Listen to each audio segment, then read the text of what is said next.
Hello YouTube, this is Raf with the Armcat channel, and what I have with me for this video is a piece of history.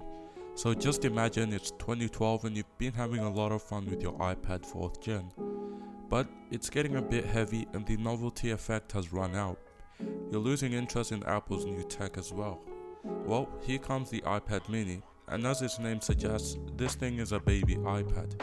And what I found really surprising was the fact that Steve Jobs despised the iPad mini.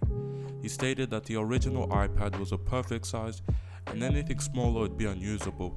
And I disagree with him heavily here. I mean, the iPad mini 1 is just awesome. Now, on the display side, I think this is where most of the problems of the iPad mini lied, right in the display. Now, I'm starting to think that Steve Jobs was right in some aspects.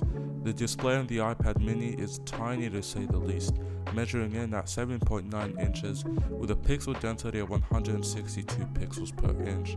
Now spec wise, that is actually rather poor, because a smaller display and lower pixel count makes counting pixels on this display quite easy, and that's not good.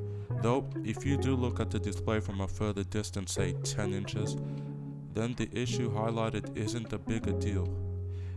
To be fair, the only time I'm really ever using this iPad mini is when I'm reading, and this device proves perfect for the task. Though, don't get your hopes up with web browsing, as the Apple A5 chip can barely run at a reasonable rate.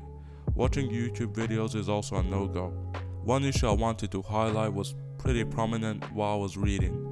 I don't know if this is a good or bad thing, but when I'm reading at night, the display on the lowest brightness setting is actually quite bright, and this annoyed me because I like my devices to emit the least amount of light before I go to sleep. But apparently that was too hard for this little mini. Though not atrocious, the display is quite lacking. Because the iPad mini 1 debuted with iOS 6, software updates were practically a saving grace for the mini users. Unfortunately, updates never delivered. It was obvious that everything on the iPad mini 1 was going to be smaller. Me being someone with bigger hands, typing on landscape was quite irritating. Mispressing on keys and autocorrect messing up words made my typing experience on this keyboard mediocre at best. I found landscape mode to be my best friend, as it allowed for more screen real estate and a more comfortable grip on the iPad. One thing I found surprising about this iPad that I'm actually proud to comment about is the battery life. Being almost 12 years old, the iPad mini has held its own regards to power consumption. I've never had an instance where this iPad randomly died on me or lost a large sum of battery. This really impressed me. Installing an app known as 3U Tools on your computer, we are able to see this iPad's charge times, its battery health and design capacity. Like I highlighted before, being 12 years old, this device really held its own. One thing we can all agree on about the iPad mini 1 is the design and the build quality.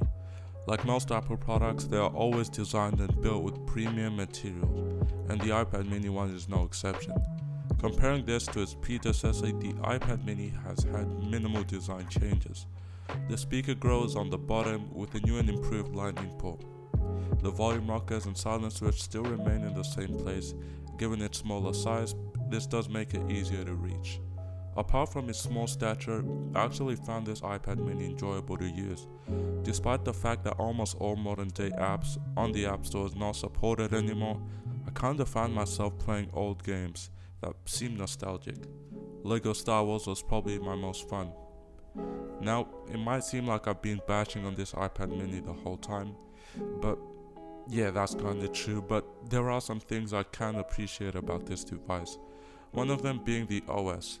Now, Apple has always kept their software clean and simple, and this has worked for them even now. The iPad mini still holds on to those traits, like the clean lock screen and animations.